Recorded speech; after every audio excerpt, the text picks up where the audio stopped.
I'm Chris Moyer, Director of Content and Research for Zprime. I have the pleasure of being joined by Lance Brown, the Vice President for Customer Engagement Solutions at Smart Energy Water. Lance, thank you so much for sitting down and talking with me today. Thank you, Chris. Thanks for having me. So we're at this precipice of a digital transformation and revolution Right. in the water utility space and in the power utility space. Right. But we've seen some of this transformation already occur in other industries, finance, automotive, you name it. Yes. Why has the utility industries been a little bit slower in adopting digital technology? Well, Chris, I do think there's a couple of reasons. But if you think about what a utility does, whether it's providing energy, water, or even gas, if those commodities don't have a reliable capability for delivery, they're a giant failure. So if you look at every time you go to the light switch and turn it on, or every time you turn on the tap for water to come out, or every time you use gas for heating or for cooking or anything like that, you realize that reliability is everything they do. Now, when you come into the utilities and say, why aren't you going faster with technology, with digital engagement, with those kinds of things, you have to realize what their backbone has been for generations and generations, and that is reliability. So they're very reluctant to turn something new on unless they know it works very, very well for doing that, for providing those services, vital services. If you don't have electricity, if you don't have water, if you don't have gas to heat, other things like that, then we're in really big trouble. So they have been slower to make sure that their systems fit together, that they work together, and that they really do provide the information necessary for customers to respond, to make choices, to do other things like that. The other reason I think there's a tremendous reliability about that is because they really have to be able to protect customer data. They have to make sure that there's not data that gets out or data that's hacked or any data that's lost. And that whole meter to cash based on that data and information is extremely important to them.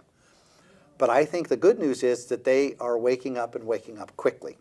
I used to work for the Los Angeles Department of Water and Power, and as the Director of Customer Services there, we had to every year ensure through a number of mechanisms that customer data was not released, was not in any way given out to anyone who shouldn't have it, that it was reliable and it was secure.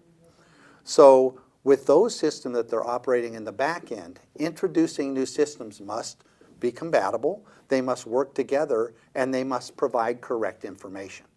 But there are so many things happening in the utility industry today, so many compounding technologies. If you look at automated metering infrastructure, so that the provision of that data can make a customer, can make you and me more aware of what we're using, of what we see as our ability to conserve or to save, and do that in real time through a digital platform, that's extremely important to a customer. It's extremely important to the utility to get that correct.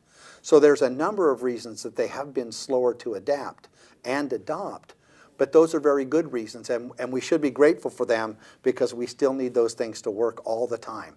So as they learn and they get better, more cloud services, more capability for storage, more information that's really good, actionable intelligence for customers, they see the need for that, and they are moving towards that, I think, now more quickly than they ever have before. I share that viewpoint as well, and I think your perspective on reliability coming first, that's essential. Correct.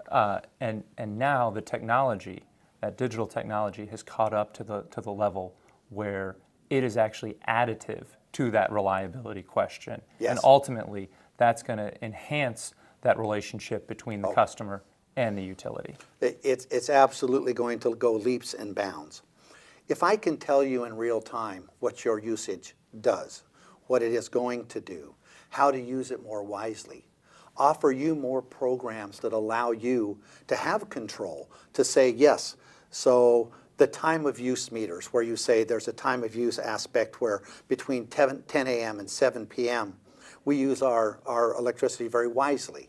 And after peak hours, we use it. We wash our clothes, we charge our EVs, we do all of those things when it's at a lower rate, and it's also not generating the need for any surplus power. That's when it's valuable. That's when a customer can say, my rate during the day is 12 cents an hour, and at night it's 6 cents an hour per kilowatt.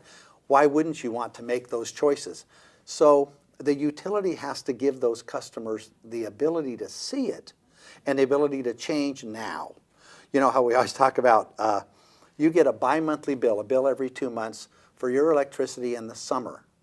And it's $800 to air condition, and in the area we live in, it's a sticker shock business. Yep. You can take all of that away by updating a customer on a regular, frequent basis, such as on a daily basis.